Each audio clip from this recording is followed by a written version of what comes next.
নমস্কাৰ বন্ধু বান্ধৱীসকল আপোনালোকৰ আগলৈ পুনৰ এটা নতুন ভিডিঅ' লৈ আনিছো। আজি মই দেখাবলৈ ওলাইছো পাকঘৰত মই সকলোবোৰ বস্তু ঘৰত ব্যৱহাৰ কৰা পাকঘৰত সহজতে পোৱা বস্তুবোৰ দেখাই থাকো।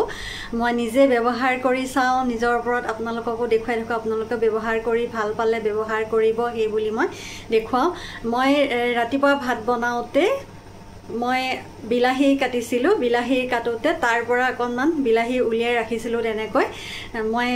এনেকৈ কামবোৰ কৰোঁ। যদি মই পাকঘৰত বিলাহী কাটিলোঁ, বিলাহী অকণমান থৈ দিলোঁ, আলু কাটিলোঁ, আলু অকণমান থৈ দিলোঁ, তেনেকৈ ৰসবোৰ বেচনৰ লগত মিক্স কৰি লগাওঁ। আপোনালোকেও তেনেকৈ কৰিবচোন। স্কিনখন বহুত দিনলৈ দেখনীয়া হৈ থাকিব, বয়সৰ চাপ নপৰে, সুন্দৰ হৈ থাকিব আৰু সকলোবোৰ ধুনীয়া হৈ থাকিলে ভাল লাগে, নহয়নে বাৰু?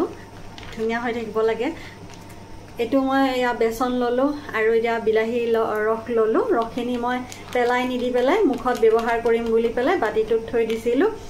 এতিয়া মই এনেকৈ বিলাহী ৰসখিনিৰ লগত বেচনখিনি মিক্স কৰি মুখত লগাম। আপোনালোকেও মই দেখুৱাৰ দৰে লগাব।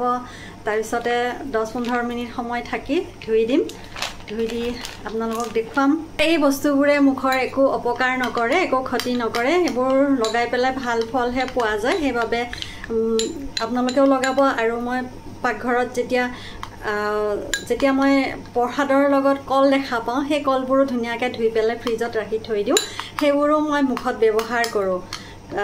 অকণমান গাখীৰৰ লগত ধুনীয়াকৈ কলটো সানি লওঁ, সানি লৈ মুখত লগাওঁ। 10-15 মিনিটৰ কাৰণে মুখখন ধুই দিওঁ। ধুনীয়া এটা চিক উঠে। আপোনালোকেও তেনেকৈ কৰিব। অতি সহজ উপায়বোৰ দি থাকোঁ। বজাৰত গৈ পইচা খৰচ নকৰাকৈ এই সহজ উপায়বোৰ ফ'ল' কৰিব। স্কিনখন ধুনীয়া হৈ থাকিব।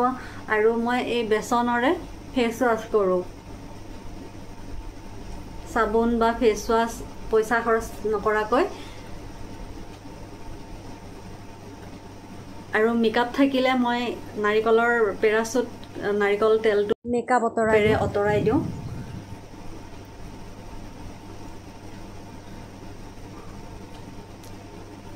এতিয়া মই অকণমান শুকাবলৈ দিম, তাৰপাছত ধুই পেলাই আপোনালোকক দেখুৱাই আছোঁ। মুখখন ধুই আহিলোঁ। দেখিছেনে ইমান ধুনীয়া উজ্জ্বল হৈছে। এনেকৈ ঘৰুৱা বস্তুৰে মুখখন চাফা কৰি থাকিলে মুখত দাগ নপৰে, মুখখন দেখনীয়া হৈ পৰে, স্কিন কোচ নপৰে, পিম্পলছ নোলায় আৰু এক্সট্ৰা অইলবোৰ ওলাই গুচি যায়। মুখত অলপ বয়স হোৱাৰ লগে লগে অইল ওলাবলৈ ধৰে, স্কিনৰ প'ষ্টবোৰ ডাঙৰ হ'বলৈ ধৰে। সেই সমস্যাবোৰো নোহোৱা হয় এনেকুৱা ঘৰুৱা বস্তুৰে। যিমান পাৰে ঘৰুৱা বস্তুৰে মুখৰ যতন লৈ থাকিব। এতিয়া আজিলৈ ভিডিঅ'টো ইমানতে শেষ কৰিলোঁ। আপোনালোকে ইমান সময় চাই থকাৰ বাবে আপোনালোকক বহুত ধন্যবাদ জনালোঁ। আৰু লাইক কৰিব, কমেণ্ট কৰিব, ছাবস্ক্ৰাইব কৰিবলৈ নাপাহৰিব। আপোনালোকক বহুত ধন্যবাদ জনাইছোঁ।